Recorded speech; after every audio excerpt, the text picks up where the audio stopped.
As I think you know, and you can tell from the noise on the other side of the floor here, our player meetings are about to start. I don't know exactly how many players are going to be here. It looks like a couple of hundred or more.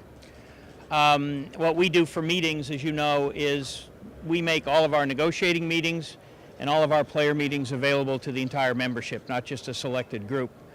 We do things differently than they do on the other side.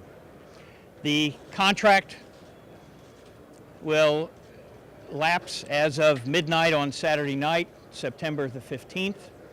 And as I think you also know, the commissioner has informed us and informed you and most of the rest of the Western world that a lockout will begin at 1 minute later if no agreement is reached by that time. So perhaps it would make sense, before I get into some more current details, to just spend a minute and review how we got here.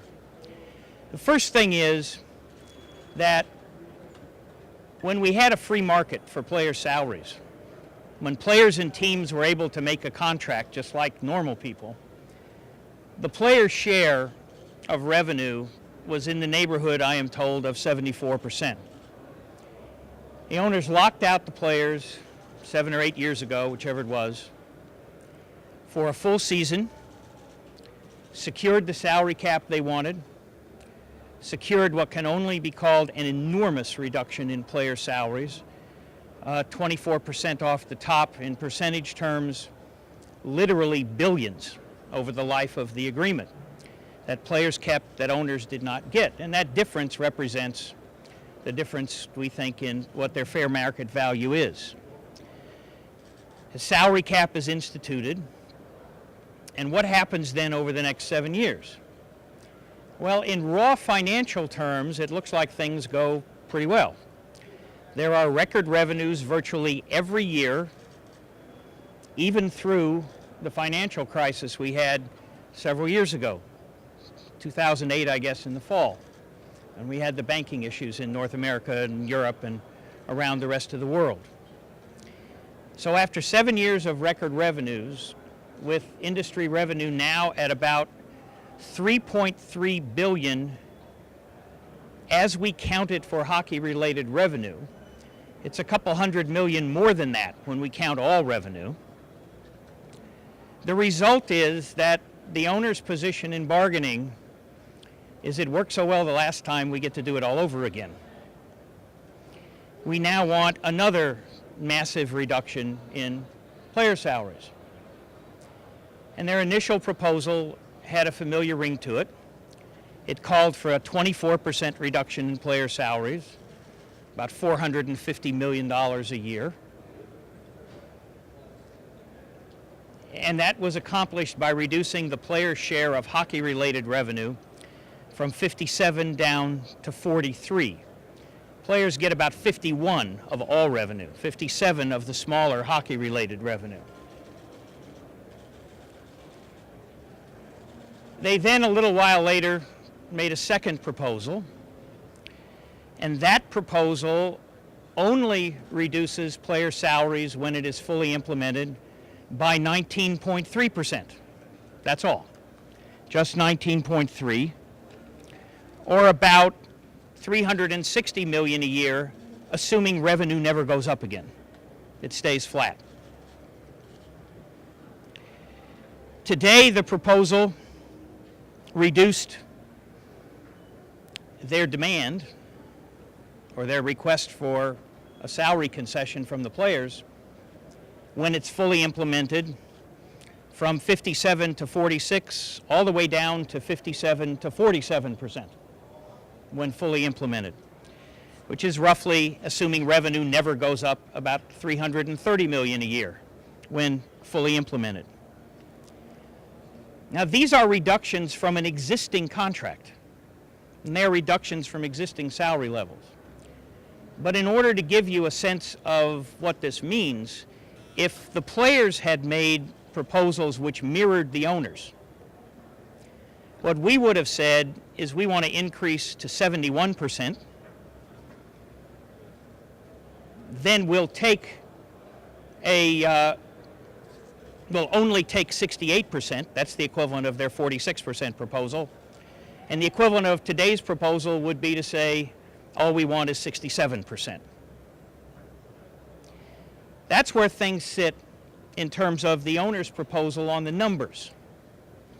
We also have, as I think you know, very meaningful differences on the player contracting rules, which changed the entry-level system to somewhere between 5 and 7 years before the second contract would be negotiated, eliminate salary arbitration, move unrestricted free agency to 10 years in the league, which is vastly longer than the average player plays, as you know, and a number of other things. Now, it is accurate that the owner's proposal does have a phase-in,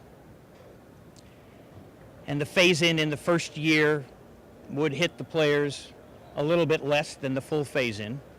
It would reduce the share from 57 to 49 rather than from 57 to 47. By the way, when I talk about reductions, you can do this all for yourself.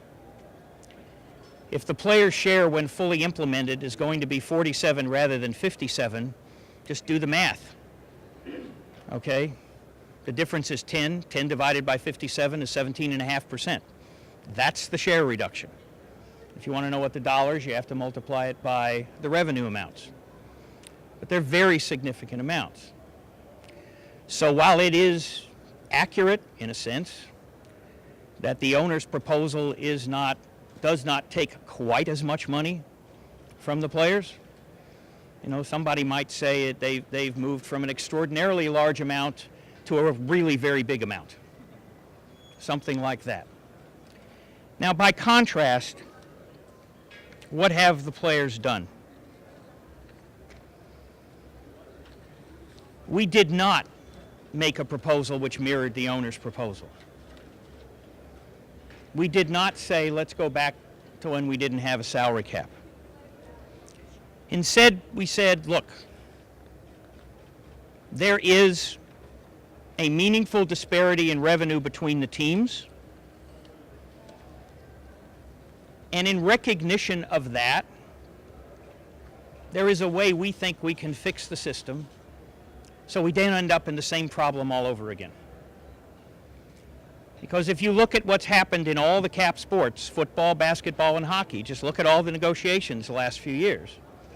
It doesn't matter what the sport is, and it doesn't matter what the claimed economics are.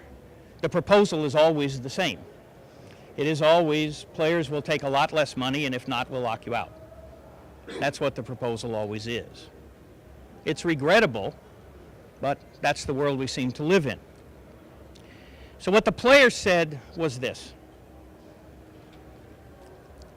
we'll take a lot less than 57% going forward, which means the player's share will fall towards 50. But in return for not taking a share, we'd like a guarantee of the specific amount. And we proposed a 2% increase the first year, 4% the second, and 6% the third. Originally, we proposed the contract would then revert to 57%. We modified that, well, let me back up. We told the owners a week ago that we were prepared to modify that, discussed with them some options. They were not interested in talking to us about the options at the time. So today what we did was, in essence, to fill in the gaps. And what we suggested was this: let's make some benchmark demarcations about future revenue growth. And at the player's number in year 3, which was $2.1 billion, that's what that 2, 4, and 6 gets you to, we suggested that if revenues grew only at 3.9%, that would be 57%. And if it grew at 8.5%, that would be 50% of revenues. Bear that in mind, the player's share falls directly dependent on how well the clubs do in selling the game. And they have a job to do too. Okay? So that was the approach. And what we said was, pretty simply, that if revenue doesn't reach the 3.9% level, which we think is very unlikely and far below historical norms, then they can extend for 2 more years to get to 5 years without any increase for the players at $2.1 billion. Unless they shoot the lights out, then we'd be talking about a small percentage of growth over 10% in a year. On the other hand, if they do really well, which we all hope, and it gets to $4.2 billion where the player share is 50%, then we would want that amount plus 57% above $4.2 billion. Not on everything, above $4.2 billion. If it's in the middle, which is the most likely, then what we suggested, I want to make sure I get this right, is that the agreement would automatically extend for 2 years at the 2014-15 number plus 54% of future revenue growth. Now, we costed this out, and we used a 7.1% revenue number. Why did we do that? We didn't pick it out of the air. Revenue growth over this agreement, notwithstanding what happened after the financial crisis, and even though there were a couple of good years with the new TV contract, averaged 7.1%. And lest you think that's an abnormal number, in the 4 years or the 5 years, I forget which it is, prior to the lockout, it averaged 7.3%. So if we assume that the NHL can grow at the average rate of the last 10 years, that's all, just the average rate of the last 10 years, then what happens is the player share falls in progressive years from 57 to 54.3, 52.5, 52.0, and then would end up at around 52.3 if the 54% kick back in. The total salary savings to the owners over that period of time is not an insignificant number. It's just a tad under $900 million. If they do better than that, if they have growth at the rate of the last 2 years, it's vastly more money. But that's only part of what we suggested. What we've also suggested is that there needs to be significant changes in revenue sharing, which I've described in the past. We made some modifications today, and I'm not going to go through it again, but essentially we proposed specific vehicles so that teams really in need could not, under any circumstances, suffer a reduction in their revenue sharing payments. We don't think they would have in any event, but this makes it clear. There are incentives to growth. There's an industry growth fund which can be used to help teams that need it in specific and targeted ways. And what it does require, however, is that the higher revenue teams be willing to do their part too. They got to be willing to say, we're willing to help out too. And so far, we don't hear that. So far, there's no indication of a willingness to expend a single dollar in revenue sharing which is not compensated for by a reduction in player salaries on that team. But put that aside. We also had one other ask, which is if the industry needs to have less cost, are there any additional costs anywhere in the NHL? Anywhere that the clubs and the NHL are willing to reduce as part of an overall plan? And so far we haven't heard that they are. So where does that leave us? Okay?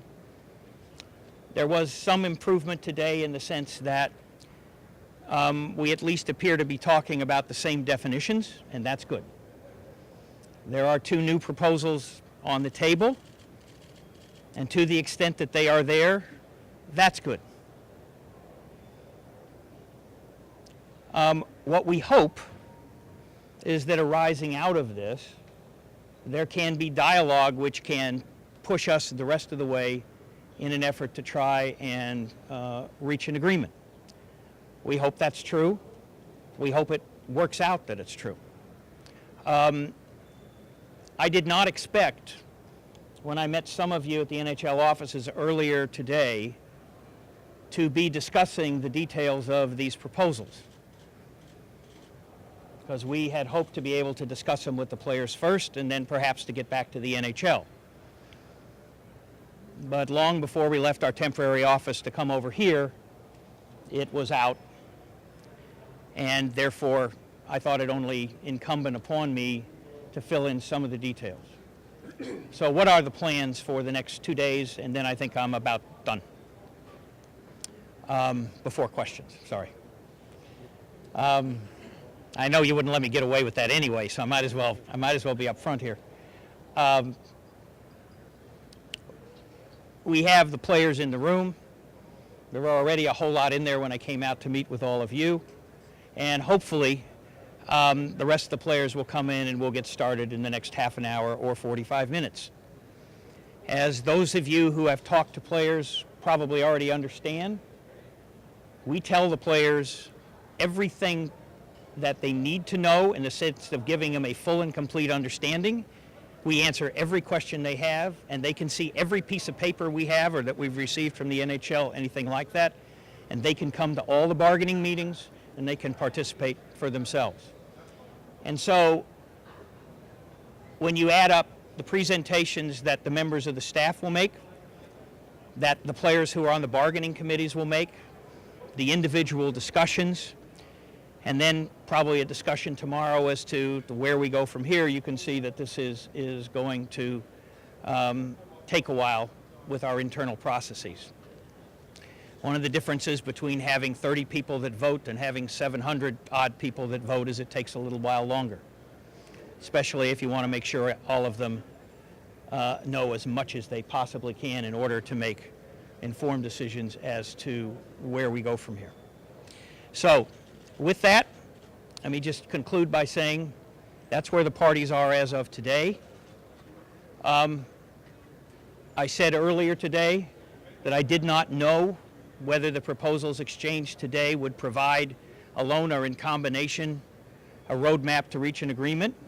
I hope that turns out to be true, but I'm not prepared to make a prediction on it.